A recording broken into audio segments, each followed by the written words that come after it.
Itutuloy po natin ang ating pinag-aaralan sa Mateo. Saan tayo natapos last week?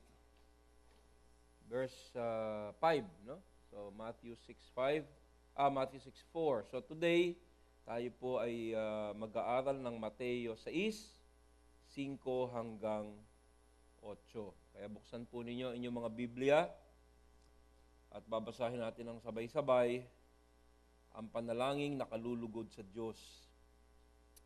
Matthew 6:5-8. Kapag nananalangin kayo, huwag kayong tumulad sa mga mapagkunwari. Mahilig silang manalangin nakatayo sa mga sinagoga at sa mga kanto upang makita ng mga tao. Tandaan ninyo, tinanggap na nila ang kanilang gantimpala. Ngunit kapag mananalangin ka, pumasok ka sa iyong silid at isara mo ang pinto, saka ka manalangin sa iyong ama na hindi mo nakikita.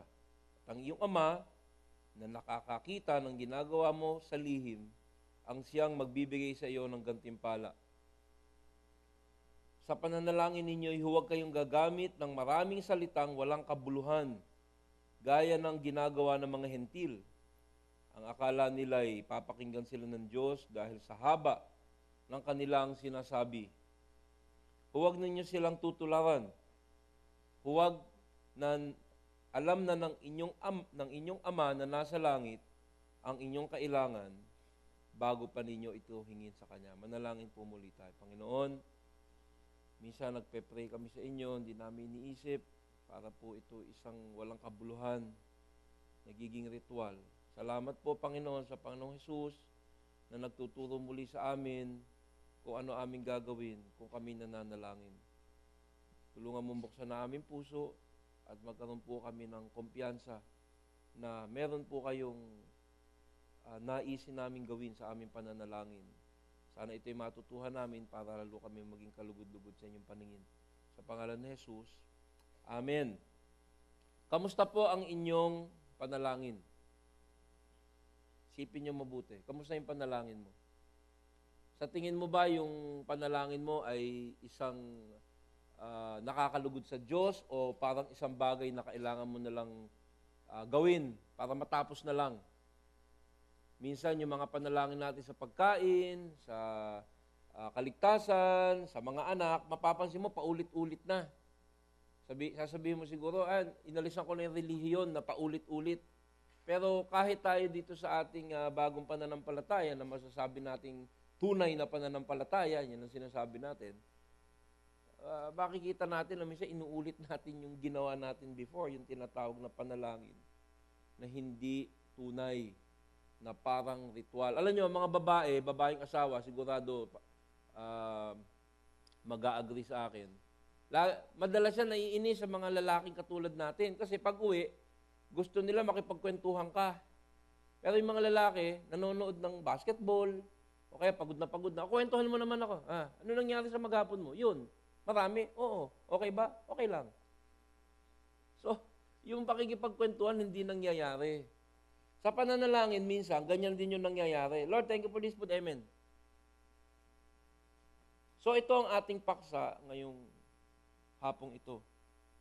Sapagkat lahat tayo ay minsan nananalangin ng panalangin na hindi nakalulugod sa Diyos, kundi minsan parang siguro siya ay nalulungkot. Kasi parang, nakasubo ka na ba yung taong kinakausap mo pero may ibang ginagawa? Parang siguro ganun yung pakiramdam niya. Aaminin ko sa inyo, kahit ako, na sasabing pastor, yung pinakabanal na tao sa buong simbahang ito, biro lang ho yun. Sabi ng misis ko, pag nagbibiro ka, siguraduhin mo, sinabi mo, biro, baka maniwala sa'yo. Wala naman maniniwala sa inyo na ako pinakabanal dito. Pangalawa lang ho ako. Hindi ho. Pero ibig ko sabihin, kahit ako na sigurong nagpipreach, nabibiktima pa rin nung carelessness sa pananalangin. Alam nyo, bago ko ituro ito, pag-aralan ito, meron akong ritual na ginagawa. Sa umaga, kasi ako, I'm a creature of habit. Yung galaw ko talagang gigising ako, eksakto alas 4, kakain ako, eksakto alas 5, eksakto lahat yan. So, ang gagawin namin, pasasakayin ko yung mga anak ko sa sasakyan, tapos atras yung sasakyan, yung driver, bababa, checkin niya yung pinto, ilalak niya yung gate. Yung pagbaba niya ng sasakyan, pag-check niya ng pinto, pag-lock niya ng gate, mga 15 seconds yun. Sakto yun. So, ang gagawin ko, pagbaba niya ng sasakyan, pagsara ng pinto, anak, pray! Pero alam nung anak ko, kailangan magmadali siya. Kaya pagpasok ng driver, amen. Pero yung in-between na yun, nagmamadali. Ano? So, yung anak ko, halinhinan sila, pare-pareho yung dasal nila. Ngayon ko lang na-realize. Una, pagpe-pray si mami, pagpe-pray si ate, pagpe-pray si daddy, pagpe-pray si kuya. Pagdating niya ng pagpe-pray sa trabaho ni daddy, papasok na yung driver, di na maririnig yung amin. Pagbukas. So, natatawa tayo dyan. Pero, simula ko na napag-aralan ko to, tinigil ko na yun. Pag nag-pray kami, ako na lang muna nagpe-pray para hindi nagmamadali. Sabi po ni John Bunyan, yung sumulat ng Pilgrim's Progress, ito yung isa sa mga pinakamatitinding Kristiyano noon. Sabi niya, in prayer, it is better to have a heart without words than words without a heart. Mas mabuti pa nga daw sa pananalangin, yung merong damdamin, may puso, kahit hindi ka na lang magsalita. Kesa yung ang dami mong sinasabi sa prayer, wala naman dun yung puso mo. So, ang gusto ko ngayong hapon, suriin natin bawat isa, yung pananalangin natin. Kasi alam mo, benepisyo na nagpipreach, ikaw ang kumakain mismo nung pinag-aaralan mo. At madedeklara ko sa inyo, ang dami ko natutuhan at ang dami kong dapat baguhin sa aking pananalangin.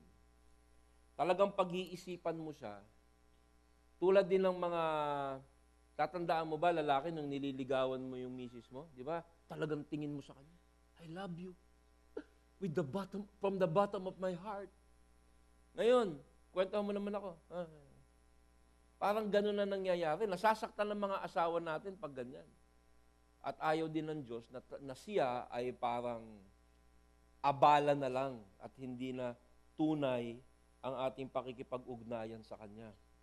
Sabi ni John Lake, there is a mighty lot difference between saying prayer and praying. Malaki daw ang diferensya sa nagdadasal sa kanyang pananalita at yung tunay na nagdadasal.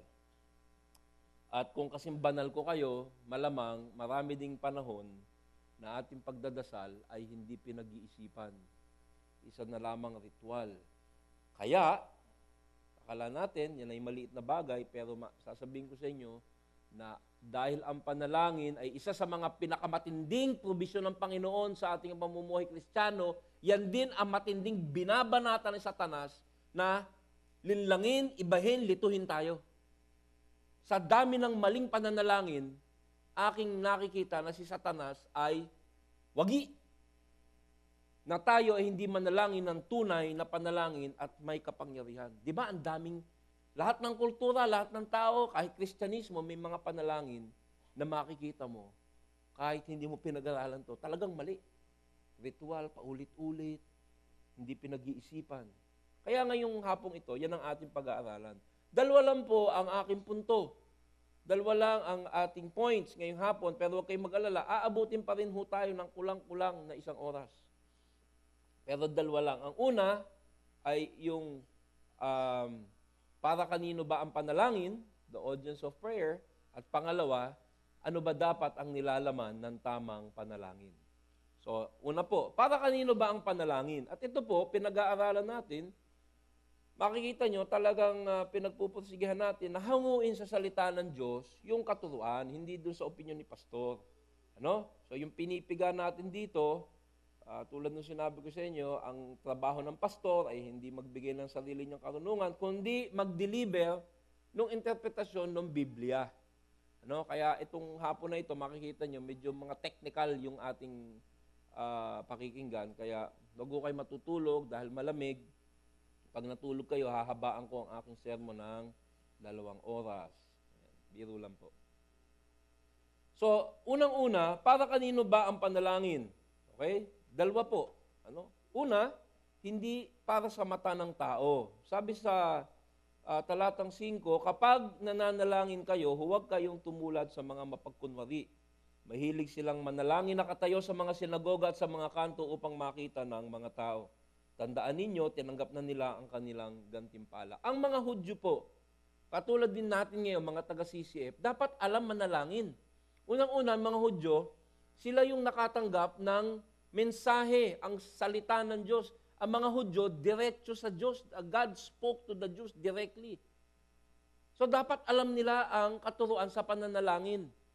Ganon din ang mga taga-CCF. Diba? Ang dami na nating katuruan. Ano ba yung mga training natin dito? May BF1, diba? Biblical Foundation 1, BF2, BF3, BF4, BF Homes. Lahat na ng BF. Lahat na ng BF dinaanan natin. So dapat, tulad ng mga Hudyo, alam natin ang patungkol sa pananalangin.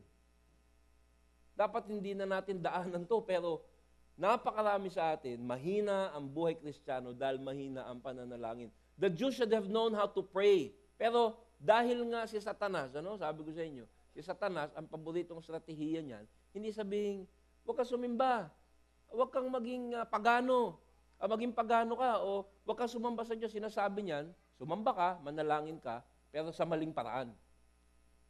So yan po nangyari. Ang mga Hudyo, at kahit nga yung mga Kristiyano, maling manalangin. At dito, sa tema na to, maraming dahilan dyan, pero dito sa ating binabasa, ang pangunahing dahilan ay dahil sa kanilang tinatawag na pride. Sila ay nananalangin para makita ng ibang tao. Mali ang kanilang puntirya. Imbis na ang Diyos ang kanilang pinapanalanginan, imbis na Diyos ang focus, ang nagiging focus nila ay ang kanilang sarili. Hindi lamang para makuha lamang ang kanilang gusto, hindi sambahin ng Diyos, ngunit para sila'y isipin ding banal ng mga tao. Kaya sabi ng Panginoon, kayo ay mga mapagkunwari, o sa English, hypocrite. Hypocrite. Ano ba yung hypocrite? Yung original na lengguwahe, ang sinasabi diyan, ito po yung mga artista na yung maskara nila ay yung karakter na kanilang ginagampanan. Halimbawa, yung karakter na ginagampanan nila ay isang sundalong matapang. Magsusuot sila ng maskara na mukhang sundalong matapang.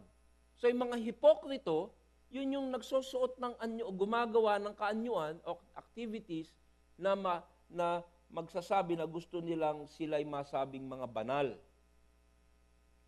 Sabi po sa Lucas 12:1, beware of the leaven of the Pharisees. Ano ba yung leaven? O ano ba yung punla ng mga Pariseyo? Ito ay hypocrisy. Kaya si Satanas, pinasok, ginagalaw, ang pinakabanal na katuruan sa atin ng Diyos, at iyan ay ang pagdadasal. Ang tanong ko sa iyo, napasok ba ng kalaban ang iyong pagdadasal dahil sa kawalan mo ng atensyon, o sa katamaran, o sa pagwawalang bahala, sa napakaraming katuruan ng Panginoon sa pananalangin, tayo ay naging careless. At kahit hindi na tayo tunay na nagkakaroon ng pakikitungo sa Diyos na tunay, nararamdaman natin na tayo'y banal. Sabi sa Mateo 5:20, sinasabi ko sa inyo, kung ang pagsunod ninyo sa kalooban ng Diyos ay tulad lamang ng pagsunod ng mga tagapagturo ng kautusan at mga Pariseyo, hindi kayo makakapasok sa kaharian ng langit. Paano ba magdasal ang mga Pariseyo? Nako, araw at gabi. Nagpunta ho kami doon sa Israel, at yung mga matatawag natin siguro, mga ninuno ng, o yung mga linya ng Pariseyo, gumaganon ho sila. Nakita mo na ba yun sa Israel? Yung may pader doon, yung Wailing Wall, nakaitim sila, may sombrero, maghapon sila, nakaganon, nagdadasal ng ganon. Paulit-ulit yung minemorize nila at iniisip nilang sila'y banal. Natatawa tayo dyan, ngunit minsan ganon din tayo. Ganon din tayo. Maaari hindi ka umamin. Pastor Eugene, hindi naman ako ganon talaga. Kaya nga kanina, ang bukana ako sa inyo, kamusta panalangin mo? Kasi ang pananalangin, ang tingin ko, kailangan talaga ng konsentrasyon. Sa tingin ko, ang panalangin, ginugulo ng kalaban. Kaya minsan nananalangin ka, siguro inaanto ka, di ba? Baka hineheli ka ng kalaban nun, tulog na. Tulad nung lola ko dati, nakagisnang ko, yung lola ko, nung 4 years old ako sa pagsanghan, magdadasal yun, araw-araw, gabi-gabi. Pagkatapos ng prayer niya, umaga na. Ibig sabihin, nakatulog ako. So, ang pananalangin ay dapat nating bantayan. Sapagkat, ang pananalangin, imbis na maging makatotoong pakikitungo sa Diyos, tinuturuan tayo ng kalaban na ito ay gawing ritual na walang kabuluhan. Parang pagsisimba. May mga nagsisimba, taimtim at tapat at consistent ang pagsisimba, pero pag uwi sa bahay, may kasalanan. So, hiwalay yung aktibidades at hiwalay yung nasa puso. Ganon din, pwede kang manalangin, pwede kang hangaan ng mga tao, ngunit wala sa loob mo. At alam mo ba na mas madaling manalangin nang walang iniisip o hindi taimtim pag meron kang kasalanan? Kasi hindi mo na iniisip eh. Basta nakapagdasal ako ng mahaba at madalas at ng minemoryang dasal, tapos na. Hindi ko na kailangang isipin yung aking ginagawang kasalanan. Kaya, ang ginagawa ni Satanas, iniisip niya, o kahit meron ka mga pagsuway sa Panginoon, okay lang kasi madasalin ka naman eh. Di ba maraming nagpupunta dyan sa bandang Baklaran o kahit sa mga Christian churches na makikita mo talaga namang nagdo-donate, nagdadasal ng palud saan? Sa bubog, di ba? Nagpapanata. Pero ang buhay nila ay walang pagsisisi. Bakit? Sapagkat ang relihiyon, ang pagdadasal, ang pagsisimba, naging ritual. Hindi iniisip. Ako, umatendo ako sa Cainta Catholic School ng 3 taon sa high school kasi na-kick out ako ng 3rd year. Pero yung rosary, dinadasal namin araw-araw. Talagang paulit-ulit na hindi mo iniisip. Pero iniisip namin, kami ay relihiyoso. Kaya, dyan ang laban ng pananalangin na ginugulo ng kalaban. Ang Panginoong Hesus, nakita mo, ang pinakamatindi niyang pakikipaglaban na espiritual sa kanyang buhay ay nangyari nang siya'y nananalangin. Nung siya ay sumabak ng 40 araw doon sa ilang, sa pananalangin, doon sa ginugulo ng kalaban. Di ba? Doon sa tinempt ng kalaban, nung nagpe-pray and fasting siya sa ilang. Tapos, nung nagdadasal siya bago siya ipako sa krus sa Gethsemane, talagang yung kalaban nandun. Kaya pag nananalangin ka, mag-concentrate ka. Hindi ka niya kayang guluhin, hindi ka niya kayang pigilin, pero pwede ka niyang lituhin ng kalaban. Depende sa takbo ng isip mo. Kaya kailangan ang pananalangin ay may konsentrasyon at may katotohanan. You do your battle there, at isa ang naiisip ko lang na tanging paraan para maging maayos at malakas at makapangyarihan ng ating panalangin ay pag-aralan ito sa pamamagitan ng salita ni Jesus mismo. At yan ang ating tinutukoy ngayong hapon. So ang sabi niya, dito pa rin sa Matthew 6:5, mahilig silang manalangin nakatayo sa mga sinagoga at sa mga kanto upang makita ng tao. So nakatayo sila. Yung pagtayo naman, walang problema. Pero nakatayo sila parang makita. May tanong ako sa'yo. May pagkakaiba ba ang pananalangin mo pag ikaw ay nag-iisa at kumpara sa nananalangin ka sa grupo? May pagkakaiba ba? Pag mananalangin ka sa grupo, talagang, oh, Panginoon kong Diyos, lumikha! Tapos, pag nag-iisa ka, thank you for this food, amen. Meron na akong kakilala, kaibigan ko, sabi niya, Pastor EJ, pag ako nananalangin, mahirap eh. Bakit? Kasi pag nananalangin ako, isang mata lang ang nakapikit. Bakit? Kasi sa bahay namin, marami kami magkakapatid. Pag naghain si nanay ng 3 fried chicken, 5 kami. Kaya pag nag-pray ka at pumikit ka ng mata, pag mulat mo, wala na yun. Kaya pag nanalangin ako, nakaganyan. Pag may kumuha, ay mahirap nga, hindi ka makakonsentrate.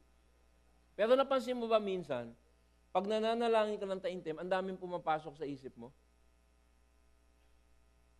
Totoo yan. Hindi ko alam kung bakit ang Panginoon Diyos Importante sa kanya yung sinasabi ko at yung konsentrasyon ko. Pero natutuhan ko dito, alam mo, EJ, importante sa kanya eh. Ngayon, sabi ko nga, ako, ayoko din nung may kumakausap sa akin. Minsan, meron ako kausap, businessman, tapos may isang napakalaking businessman na mayaman. Kinakausap niya ako, kunyari, pero talaga atensyon niya na andun sa mayaman. Alam mo, EJ, alam mo, ano yung sinasabi ko? So, ganun din ang Panginoon gusto niya, nakatuon sa Kanya at hindi sa tao. Lalo na dito, sa sinasabi dito, hindi para sa Diyos ang panalangin itong mga Pariseo, nagyayabang pa sila sa ibang tao. Yan po ang tinutukoy dito. Ay, iniisip ko, pag itong message nito, binigay ko sa aking mga kapatid sa CCF, baka hindi sila makarelate. Kaya kailangan talaga, isipin mo yung habit ng prayer. So nakatayo sila, nagpapakita sa mga tao, sa mga sinagoga, wala namang problema doon. Pero ang problema, na makikita mo, sabi nila, sa kanto, upang makita ng mga tao. Ngayon, yung kanto dito, di ba, dun sa Matthew 6:2, last week, yung mga Pariseo, na sila ay gumagawa ng mabubuting gawa, sa kanto rin. Pero yung word na kanto sa verse 2, tsaka yung word na kanto dito sa verse 5, ay magkaiba. Yung kanto dun sa street corner, dun sa verse 2, ang Greek word niya ay rumi. Parang iskinita. Dito, yung kanto, plateia. So nananalangin sila dun sa pinakamalalapad na kalye. At sabi ng mga historian, yung pagdadasal ng mga Pariseo, hindi lamang sa plateia, malalapad na kanto, kung saan dumadaan lahat doon ng tao, doon sa EDSA, siguro, hindi lang yon, pero meron ding mga araw, may certain days. Yung tinatawag na market day, parang Baklaran Day, di ba? Ang daming tao doon. Dito, meron 3 araw, siguro MWF, kung saan doon bumababa yung mga tao, papunta sa palengke. At doon sila sa pinakamalawak na kanto sa palengke, kung saan dumadaan ang mga tao sa araw ng pamilihan, kung lahat ng bayan ay dumadaan doon sa kalye, nananalangin sila.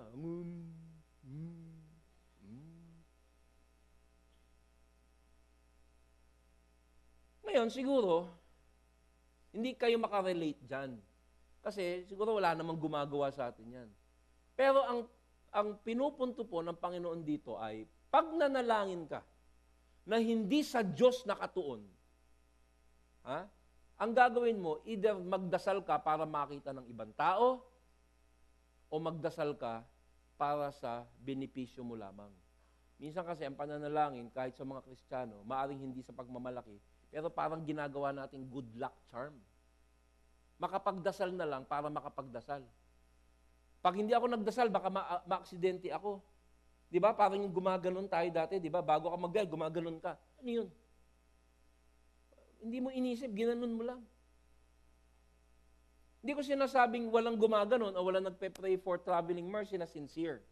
Hindi ko inilalahat. Ang sinasabi ko lang, pwedeng mangyari yun na hindi sa Diyos nakatuon. Isa pa, yung mga Pariseo, kaya medyo binanatan sila ni Lord kasi ang pagdadasal, dapat merong nilalaman na isang napaka-importanting bagay.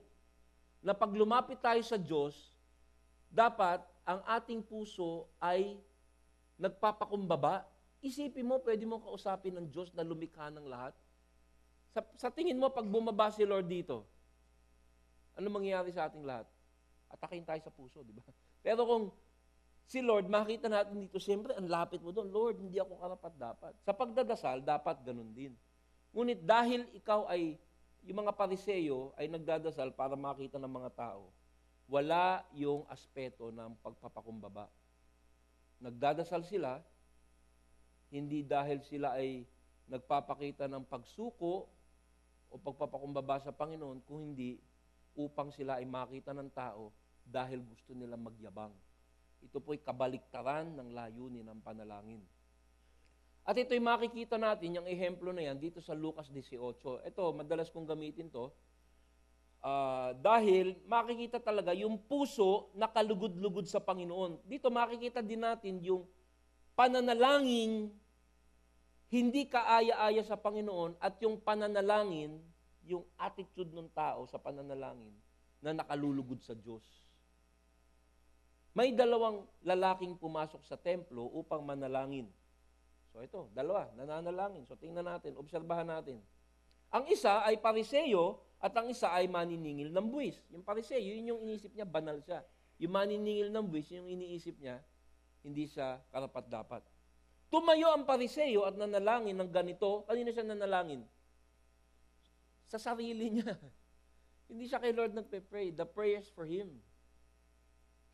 Nanalangin ng ganito tungkol sa kanyang sarili. O Diyos, nagpapasalamat ako sa iyo sapagkat hindi ako katulad ng iba na mga magnanakaw. Parang, Lord, napakaswerte mo talaga. Isipin mo, ako ay anak mo. Ha? Napakaswerte mo, Lord. Hindi ako magnanakaw. Hindi ako mandaraya. Hindi ako mangangalunya. O kaya'y katulad ng maniningil na buwis na ito. Minsan, pag ang prayer natin, walang component ng brokenness. Ako, ewan ko sa inyo, ha? Sabi ko nga sa inyo, ako na ang pangalawang pinakabanal na tao dito sa simbahan to. Biro lang ho. Hindi ako makalapit kay Lord na ihingi muna ako ng tawad eh. Di ba? Pero ito hindi. Talagang gusto niyang ipagyabang ang kanyang sarili. Yung isa naman, tingnan natin. Ito yung kalugod-lugod na pusong nananalangin. Samantala, ang maniningil ng buwis na may nakatayo sa malayo, so hindi siya nakatayo sa gitna, hindi siya nagpapakita kasi ang puso niya, durog. This is the heart of prayer. Nakatayo sa malayo, di man lang makatingin sa langit. Alam mo minsan, kung talagang tama ang isip natin at tama ang puso natin, alam mo, Lord, bait mo. Grabe, ang laki ng pasensya mo sa akin. You know, pag nag-start ka mag-pray ng ganyan, nagmamature ka na. Okay? Kasi ang nagmamature na Kristiyano, hindi yung, wow, matured na ako, banal na ako. Alam mo ba ang senyales na lumalago ka? Yung impression mo sa pagkabanal mo, bumababa. So paglapit mo sa Diyos dati, Lord, I accept you as my personal Lord and Savior. Congratulations! At ako'y sa iyo na. Habang lumalago ka, habang bumabalik ka, palaon ng palong, gumagapang ka na, Lord. Paano mo ako napili? That is the maturing Christian. At yan ang puso ng panalangin na hinahanap ng Diyos. Dinadagukan niya ang kanyang dibdib. Sinasabi, O Diyos, mahabag po kayo sa akin na isang makasalanan. Ang nagmamature at lumalagong Kristiyano, maaring bawas na bawas yung kasalanan niya, pero yung kanyang impression sa sarili niya ng kabanalan, kababa. Magalit ka pa lang, nagsusorry ka na kay Lord. Yan ang puso ng panalangin na nakalulugod sa Panginoon. Nandiyan ka pa ba? Tandaan niyo itong pinag-aaralan natin, ha? Kasi this is prayer. Ito sinasabi mula sa Biblia muna mismo, ano ba yung pananalangin na tinatanggap ko?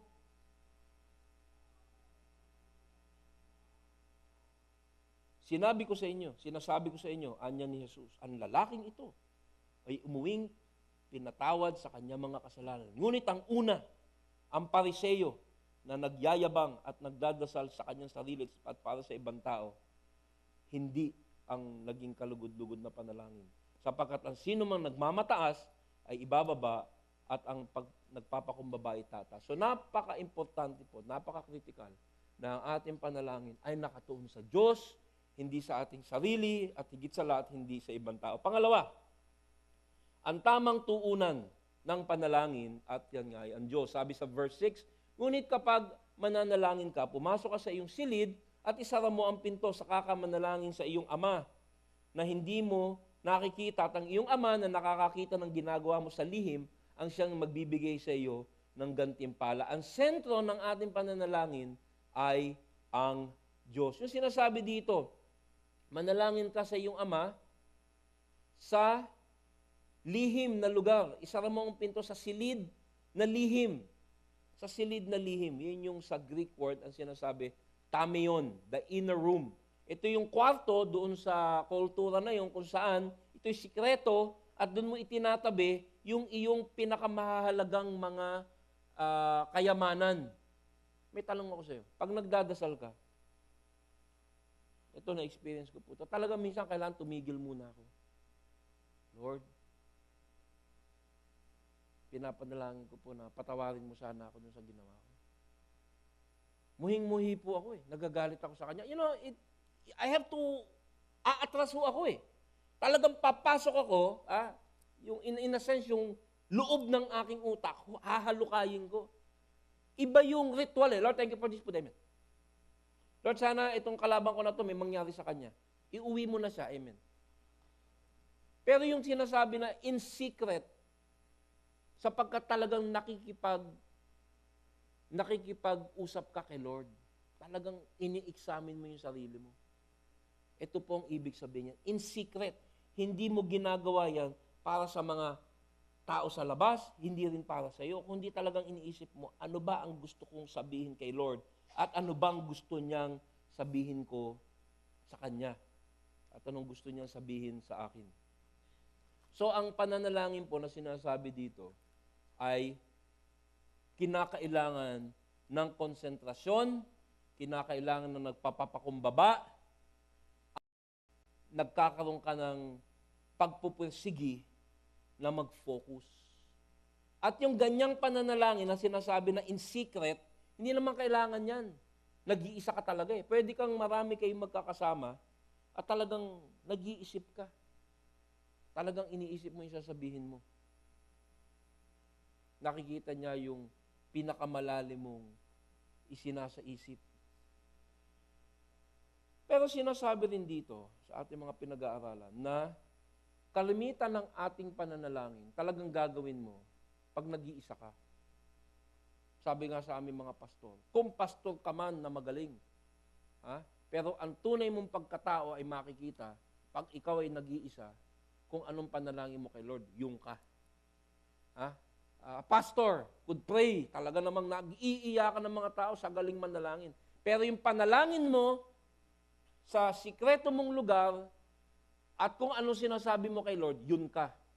What you are in secret is what you are before God.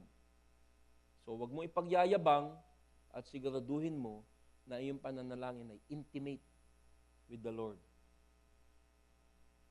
Ito pong tinatawag na yung nakakakita sa iyo in secret ay totoo rin sapagkat pag nagpe-pray ka, alam ni Lord yung sinasabi mo at hindi niya ipagsasabi yun. Kaya alam nyo, okay yung may discipleship, okay yung may mentor ka, meron ka ate, kuya, tagapagpayo. Pero alam mo ba ang pinakamatindi mong tagapagpayo? Si Lord mismo. Si Lord mismo. Yung discipler mo, hindi lahat yan masasagot ang tanong mo. Ako nga, sa totoo lang, ang discipler affirms what the Word of God says. So pag nagbabasa ka ng Bible at matindi kang manalangin, ang Panginoon mismo ang talagang tagapagpayo mo. At sinasabi din dito sa verse 6 na yung nakakakita sa'yo, ang Diyos, hindi lamang physical, hindi lamang ang puso mo, kundi lahat ng pananalangin mo, kahit wala siya doon, ay nakikita ka niya. Alam mo, pag nagpe-pray ka sa umaga, alam mo nag-iisa ka, nakikita ka ni Lord.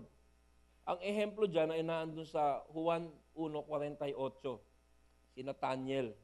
Nung una niyang makita si Jesus, sabi niya, paano ninyo ako nakilala? Sabi niya kay Jesus. Sumagot si Jesus, bago ka patawagin ni Felipe, ibig sabihin, bago mo pa ako nakita ng face to face, nakita na kita nang ikaw ay nasa ilalim ng puno ng igos.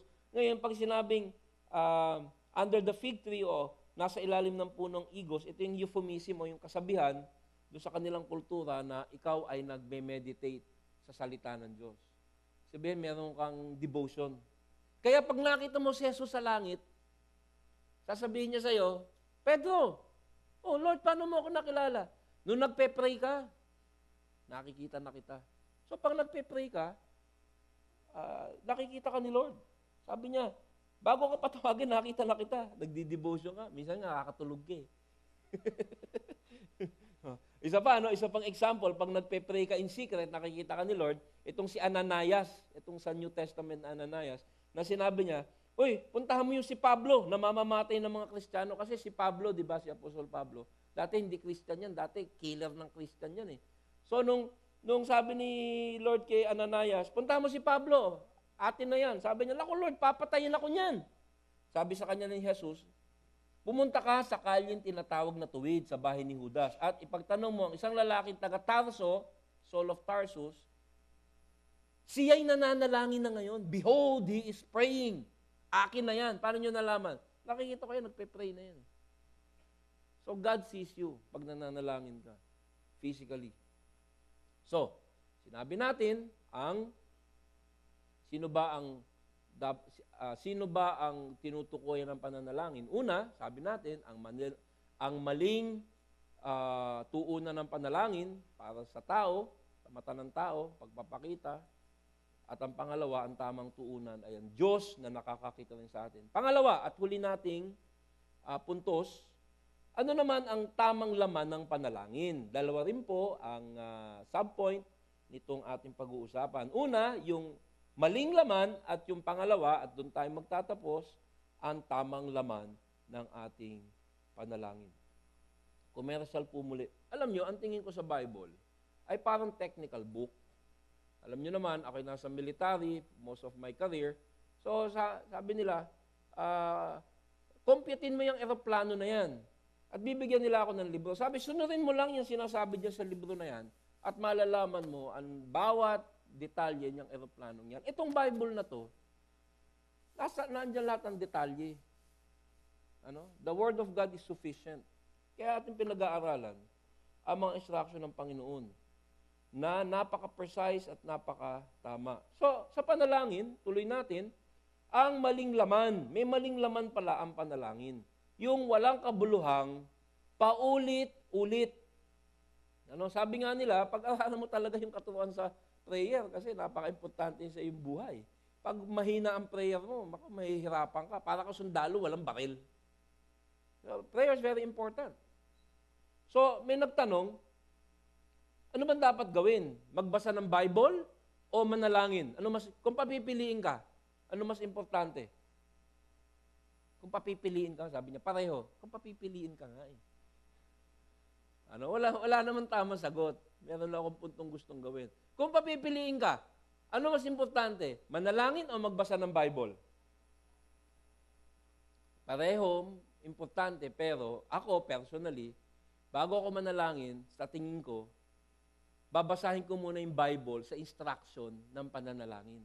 Sapagkat, pag ginawa mo yan, makakaiwas ka sa maling pananalangin na walang kabuluhan at walang resulta. Ang mga lalaki, pag bumili ng bisikleta ng anak, sasabihin ng asawa, "Oy, 3 oras ka na dyan, basahin mo yung manual. Hindi ko kailangan yan." Matalino akong tao. Bisikleta lang, hindi ko pa kayang gawin. Hindi binabasa ang manual. Hanggang mapilitan. Tayo ganun din. Minsan, ayaw natin pag-aralan. Pero, kung magbabasa ka ng Bible, makikita mo yung mga tama mong dapat ipanalangin. Kung kalooban ba yan ng Diyos o hindi. At higit sa lahat, paano ba ang panalangin na kalulugod sa Diyos. Pero dito, sa tinuturo sa atin ng Diyos, talagang sala. Hindi lamang mali, talaga namang siguro kung nasusuya ang Diyos, masusuya. Paulit-ulit. Nung ako po'y nandun sa Cainta Catholic School, ilang beses ko sinasabi yung Jollibee to the Father. And pagagalitan ako mamaya. Okay, tuloy po natin. Mateo 6:7, ginigising ko lang kayo. Sa pananalangin ninyo, huwag kayong gagamit ng maraming salitang walang kabuluhan, gaya ng ginagawa ng mga hentil. Ang akala nila'y papakinggan sila ng Diyos dahil sa haba ng kanilang sinasabi. So yung pong sinasabi na paulit-ulit o meaningless repetition, sa Greko, yung pong salitang yung paulit-ulit na walang kabuluhan, ay isang word lamang. Yun yung batalageo. Yung mga salitang batalageo, ito yung tinatawag na salitang hindi mo naintindihan, paulit-ulit. Para yung mga bata, di ba ganon? Ito yung tinatawag sa English class ninyo na onomatopoetic word. Yung salita na it sounds like what it means. So yung batalageo is a word doon sa mga salitang hindi mo bata. So ang dasal nila, paulit-ulit hindi mo maintindihan. Ano kayang pakiramdam ni Lord? Minsan kasi, maaari naintindihan mo, pero hindi mo na iniisip yung prayer mo. Di ba yung rosary, dati naggaganyan tayo, hindi mo na iniisip eh. Batalageo, isa pang Greek word dyan, yung barbaras. Yung mga salitang batalageo at saka yung barbaras ay mga salitang paulit-ulit na walang kabuluhan. Sabi ni Lord, huwag ka magdadasal ng ganun.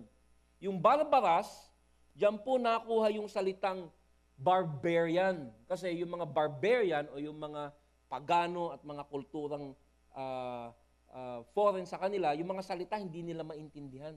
Kaya tinawag silang barbarians. So saan kayo magdadasal ng ganun? Kasi sa Lord, anong sinasabi mo? Paulit-ulit ka. Akala mo ba naririnig kita? May connection ba sa atin to? Ngayong mga Christian na? Hindi na tayo nagro-rosary, hindi na tayong, dati may mga Buddhist sa inyo siguro dati, hindi na ginagawa yun. Pero alam nyo, maaaring maggawin pa rin natin yan. Lord, thank you for this food. Salamat. Pansinin mo yung mga panalangin mo, pare-pareho ba? Naiintindihan mo pero wala nang kabuluhan. Ito po ang tinutukoy. So ang tanong ko muli sa iyo, how's your prayer life? Nandito po yung misis ko, masasabi niya sa inyo, medyo nag-iba yung prayer life ko nung medyo mabagal. Sabi nga nung anak ko, nung first time na nagdasal kami, matapos ko matutuhan to. Anong sabi nung anak ko? Haba naman ng panalangin mo. May kabuluhan naman. Kasi iniisip ko na binabagalan ko na. Lord. And I'm glad na nandito to. Kasi alam nyo, mas confident ako dahil yung pananalangin ko, mayroong karunungan mula sa Biblia. Para mas confident na ako. Kasi alam ko na mayroong Word of God doon sa akin. Huwag pa ulit-ulit na inuulit nila sa memorya. Ang mga Hudyo, kung saan sinasabi ng Panginoon itong mga salitang ito ay napakaraming panalangin na paulit-ulit meron silang tinatawag na Shema, the Shema, na talagang gagasalin nila umaga, tanghali, hapon. Pare-pareho yan. Meron din silang tinatawag na Shemona Ezra, yung ibig sabihin yung the 18, ang 18 dasal, na merong, hanggang ngayon, ginagawa pa po ito sa Middle East. Meron tatayo sa tore, yung minaret. Di ba? Nakikita mo sa Middle East, yung minaret may tower, tapos yung Shemona Ezra, certain time of the day, idadasal nila. Hanggang ngayon, meron pa niyan sa Muslim Mindanao, yung minaret. Sa Israel, pumunta kami dun sa Jerusalem, meron sila, 2,000-year-old minaret o yung tore. Kung saan may nagdadasal ng paulit-ulit, yung the 18 prayers. Ngayon, pag pupunta ka sa Middle East, meron pa rin ng mga paulit-ulit na prayer, Muslim tsaka mga Jew, pero recorded na, hindi na tao yung nagdadasal. Recorded na. So, ganyan po napunta ang pananalangin. Yung iba't ibang klase ng pananalangin na yung tinatawag na ritual prayer. Ngayon, yung ritual prayer, hindi ko naman sinasabing lahat ng mga prayer na inuulit natin minsan o nauulit ay laging mali. Merong mga ritual na prayer na lagi natin pinapanalangin sa araw-araw na maaaring ipanalangin with sincerity. Pero mag-iingat ka lang kasi minsan talagang pagpaulit-ulit, hindi mo na iniisip. Meron din naman yung tinatawag na madalas with indifference. Ibig sabihin, sinasabi mo na lang para matapos na lang. At minsan, isip mo, kung hindi mo bigkasin yung mga salitang yon, baka may mangyari sa'yo. Parang ganun. Para siyang pungsoy. Parang good luck charm. Meron naman, ginagawa ng mga Pariseo, sinasabi to with pride o may talagang dinadasal nila yung ritual na mga prayer na may pagyayabang, yung nang si Kristo ay pumunta. Talagang binibigkas ng maayos at magarbo yung paulit-ulit na panalangin. Meron din tinatawag na prescribed prayer na idadasal sa bawat okasyon. Binyag, ang mga Hudyo ay merong panalangin sa ilaw, sa araw, sa kadiliman, sa apoy, sa ulan, sa bagong buwan, sa paglalakbay, sa magandang balita, sa masamang balita. Lahat ho, meron silang nakasulat na panalangin. So yan, galaw ng kalaban yan. Kasi imbis na makipag-usap ka talaga kay Lord, nilalansi ka. Pero ang pakiramdam mo, okay ka. Meron din silang ginawa noon, limiting prayer to specific times and occasion. So, idadasal mo lang ito pag meron mga okasyon na nakatuon doon sa panalangin yon. Meron din, at ito siguro, guilty, yung iba nating mga kababayan, yung steaming long prayers, panalangin na mahaba, sapagkat ang tingin nila, ang mahabang panalangin ay epektibo kahit baliwala yung sinasabi. Verbosity was confused with meaning. Yung salita ay kanilang naipagpapalit sa kabuluhan.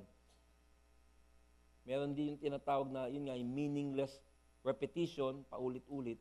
Pero ang pinaka masamang panalangin na tinukoy ng Panginoon ay yung panalangin na hindi lamang hindi nakatuon sa Diyos, kung hindi yung panalangin nagpapakitang tao. Yun po ang tinutukoy ng Panginoon dito. Yung ibang panalangin, maaaring ignorance, maaaring hindi mo alam, pero ito yung tinatawag na it's intrinsically evil, yung ginagawa ng mga Pariseyo. Nagdadasal dahil sa pride. Ngayon, nare-realize ko po, itong aking message na to ay medyo technical, maraming detalye. No? Pero I think importante na ipaliwanag eh. Kasi yung mga nangyayari ngayon na maling pananalangin ay hindi bago. Yan ay mga kagagawa ni Satanas noong unang panahon pa. Kaya importante na ito ay ating alam.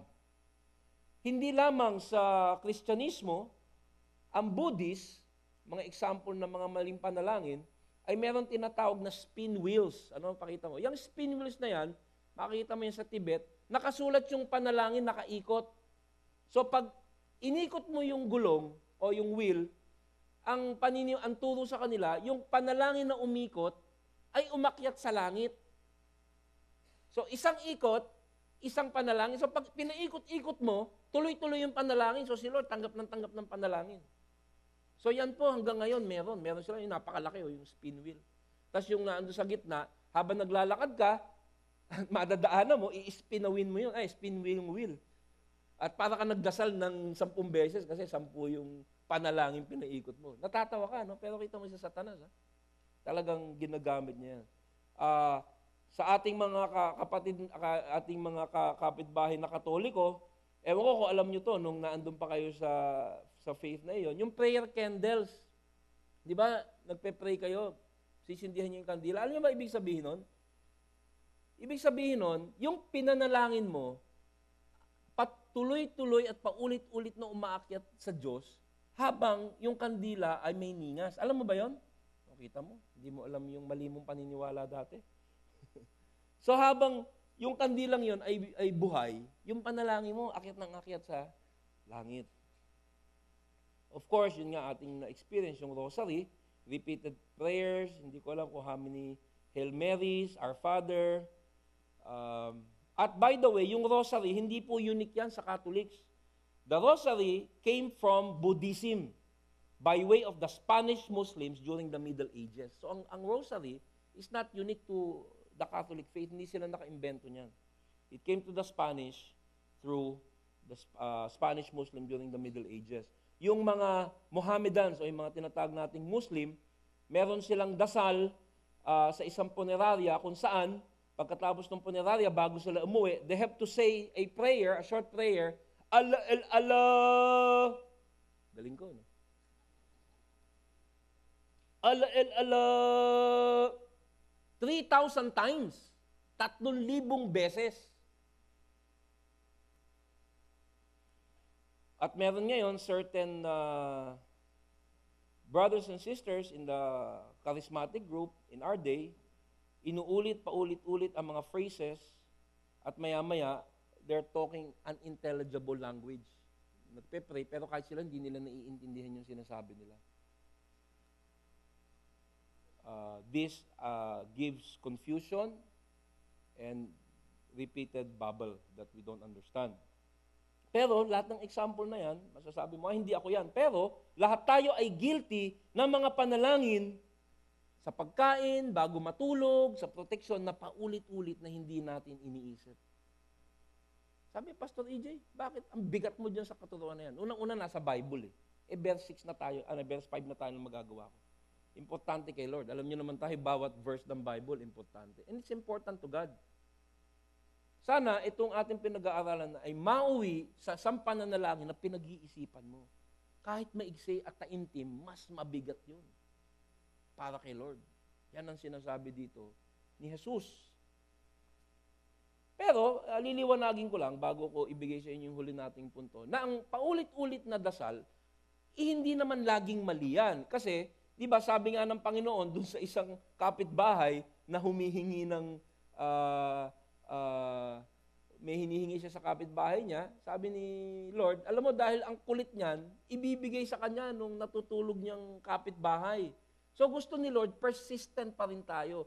Lagi tayong lumalapit sa kanya kahit may hinihiling tayo, paulit-ulit nating hilingin sa kanya. Pero wala yung iniisip mo yung hinihingi mo. Di ba? Ako, meron akong pinapag-pray ngayon, 3 item. Talaga naman mayat-maya, Lord. Pag naalala ko, maalala ko lang, taas na yung prayer eh. Kahit nasaan ako eh. Pero hindi siya ritual. Lord, by the way, alam ko, kakapray ko lang 5 minutes ago. Tulungan mo siya, no? Mahal ko yun. Nandiyan pa kayo? Baka nasa Batman na yung iniisip nyo, ha? Patapos na tayo. So, ang panalangin, hindi iniisip, ay isang bagay na nakakapagpalungkot sa Panginoon. Ito ay offensive sa Kanya. Okay? So, yung unang, yung laman ng panalangin na importante. So, pinag-usapan natin yung maling laman at ngayon, tatapusin natin ang ating mensahe sa pangalawang laman ng panalangin. At iyon ay ang tamang laman, ang tamang panalangin. At ito, according to verse 8, ay dapat totoo at personal. Sabi sa verse 8, huwag ninyo silang tutularan. Bakit? Alam na ng inyong Ama na nasa langit ang inyong kailangan bago pa ninyo ito hingin sa Kanya. Kaya yung panalangin na paulit-ulit, yung gulong, yung kandila, yung 3,000 prayer, unang-una, hindi mo pwedeng pressurein si Lord.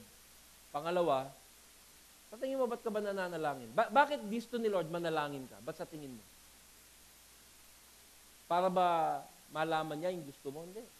God is not looking for information. Okay? Pag nananalangin ka, hindi para, kailangan bigyan ko si Lord ng impormasyon. Baka hindi niya alam eh. Sabi dito, hindi ka pa nananalangin, alam na ni Lord. So, sino dito ang nakakalam? Bakit sinasabi ni Lord, mag-pray ka, Kristiyano? Alam nyo, itong sagot dito, napakasimple, pero hanggang ngayon, hindi ko po matanggap yung dahilan. Hindi ko matanggap kasi, siguro, hindi ganito yung relasyon ko dun sa aking ama.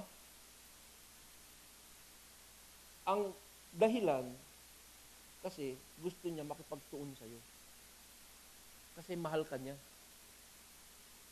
Kung gusto mo mag-pray sa kanya, mas gusto niyang kausapin ka. Sapagkat ang kanyang pagmamahal ay mas higit sa pagmamahal mo sa kanya. Tama ba mali? Sino dito may anak? Sino dito may anak? Alam mo yung anak ko, gustong-gusto ko, kinakausap ako. Ganyan din ang Panginoon. So yan ang layunin ng panalangin. Hindi para hingan tayo ng impormasyon, hindi para paulit-ulit natin sabihin sa Kanya. Kung hindi gusto niya, ay meron tayong komunikasyon sa Kanya na tunay, totoo, at madalas. Ang pananalangin, ang totoong pananalangin, ay ang layunin nito ay para bigyan din ng pagkakataon at oportunidad ang galaw ng Panginoon na maipakita sa atin ang kanyang kapangyarihan. Pag nagkaroon ka ng answered prayer, siyempre, all glory to God. At ang pananalangin, kahit sabihin mo, hindi niya ibinigay sa'yo, yung eksaktong hinihingi mo, ang tunay na pananalangin, makatotoo at personal, ay laging sasagutin ni Lord. Pero kung yung hinihingi mo, sinabi mo, Lord, bigyan mo ako ng BMW. BMW. Maaaring hindi ibigay sa iyo, pero bibigyan ka niya ng mas kailangan mo, pamasahe. Kasi baka delikado ka sa BMW eh. So, hindi natin kailangan ang ating pakikipag-usap sa Diyos ay may pagtitiwala at makatotoo. Meron nung isang bata na tinuturuan ng tatay niya na manalangin. Sabi niya, anak, pag nanalangin ka kay Lord, yung para ka lang nakikipagkwentuhan sa Kanya, ha? Kung anong hilingin mo sa Kanya, hilingin mo. Hindi niya ibinigay sa'yo, meron siyang, sige, Dad, malapit na birthday ko, magpe-pray ako. Magpe-pray ako, sabi niya, Lord, gusto, bigyan mo po ako ng bisikleta sa aking birthday. Anak, bis ka lang. Sige, mag-pray ka pa. Lord, talaga pong hinihiling ko sa inyo sa birthday. Ay, talagang bisikleta na kulay pula. Anak, bakit ang lakas ng panalangin mo? Kasi daddy, si Lola, nasa kabilang kwarto, medyo bingis eh. So, yung panalangin niya hindi para kay Lord. Pinapadinig niya kay Lola na inisip niya siyang bibili ng kanyang bisikleta. Hindi po ganun ang panalangin. It's to God, Lord. At alam nyo, I think itong serye natin sa Mateo, kayo na siguro ang isa sa mga tao sa buong mundo na ang panalangin ay magiging tunay. Bakit? Kasi Matthew 1 to Matthew 6, iniisa-isa natin ang isip ni Jesucristo. Kasi di ba ang Matthew, si Lord yan eh. Nakikita mo ang hari. At ang tingin ko, ang mga taong alam na alam ang bawat katagang sinasabi ni Jesus, magiging tama ang panalangin. Bakit? Personal mo na siyang kilala eh. Sa pag-aaral natin ng kanyang mga katuruan at napakaraming pagtatama. So, kapag wawakas po, ang pananalangin ay isang napaka-importanting bagay sa atin. Yung ating natutuhan ay ating isip. We do our battle on our knees. Talagang ang ating pakikidigma sa ating buhay Kristiyano ay pinaka-epektibo pag tayo nakaluhod. No? The most powerful weapon for a Christian is prayer. At yan po, hindi galing sa akin yan. Ha? Tandaan nyo, inisa-isa ko sa inyo yung verse. Ha? Kasi sana, pag yung pamumuhay Kristiyano natin, ang kapangyarihan at ang kapit nito, yung salita ng Diyos, hindi yung sinabi ni Pastor.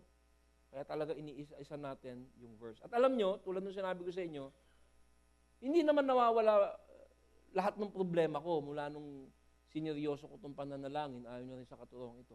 Pero alam nyo, para mas malakas ang loob ko ngayon. Kasi alam ko, tama yung panalangin ko eh.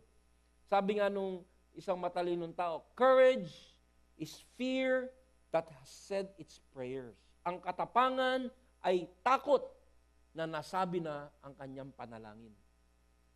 Sabi naman ni C.H. Spurgeon, true prayer is measured by weight, not by length.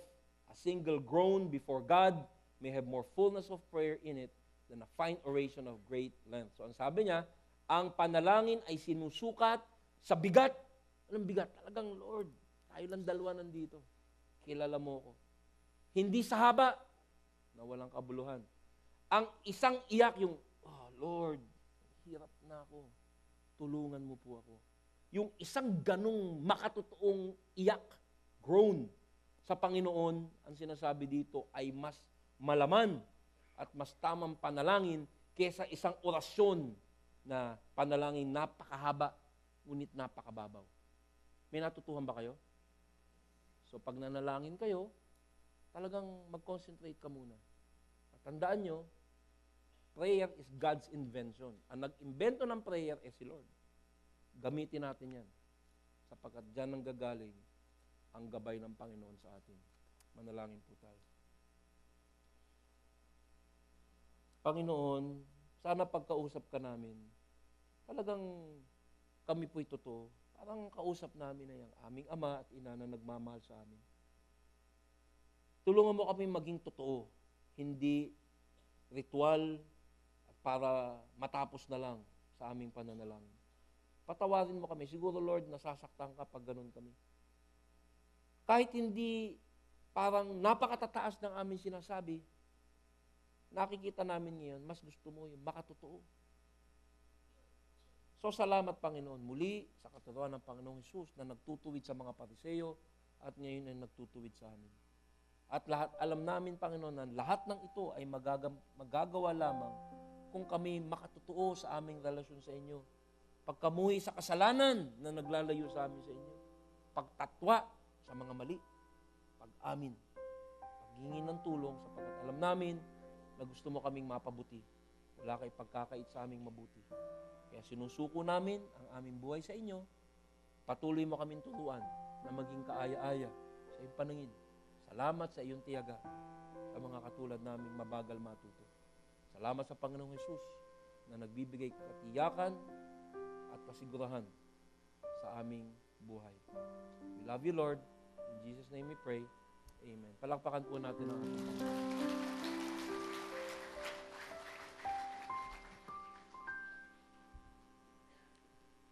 Nais namin kayo bigyan pa ng panahon pagpatuloy ang panalangin.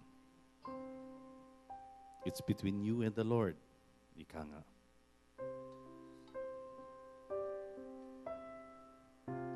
Patuloy kayong manalangin sa Kanya ngayon.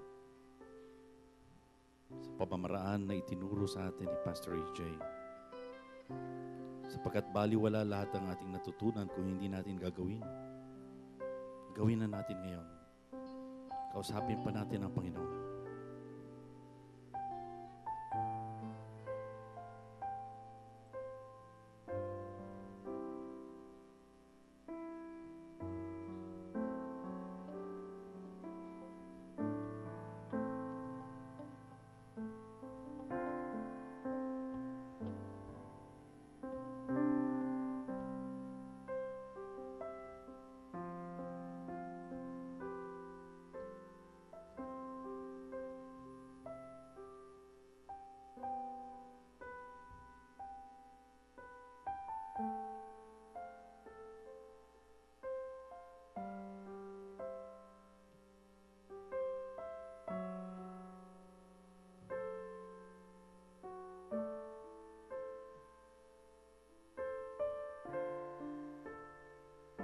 Ngayon tayo magsitayo at umawit sa ating Panginoon na tunay na nagmamahal sa atin.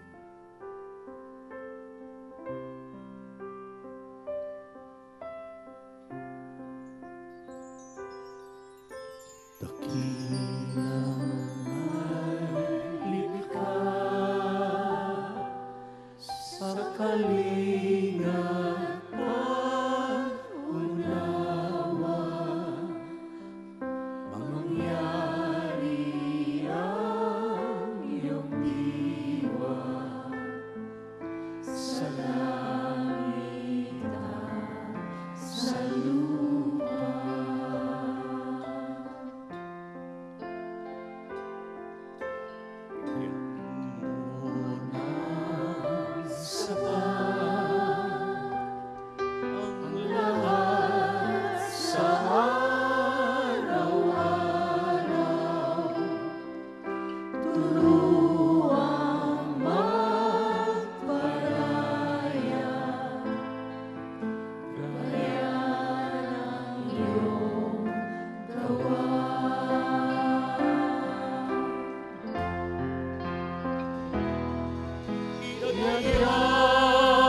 kami sa pagmamataas upang maiwaksi ang lupi at lahat.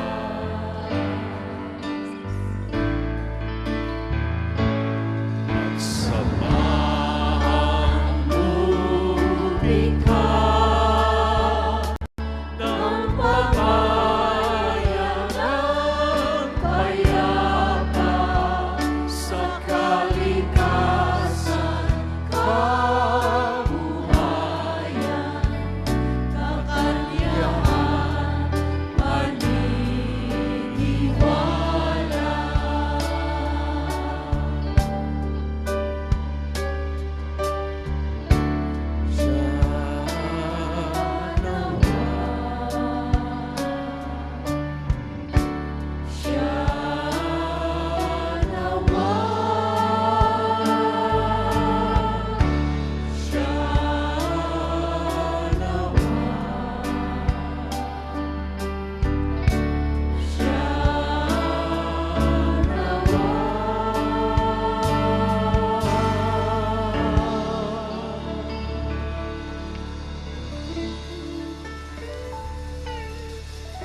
Manatiling online sa ating Panginoon. Madalas kayong manalangin sa Kanya.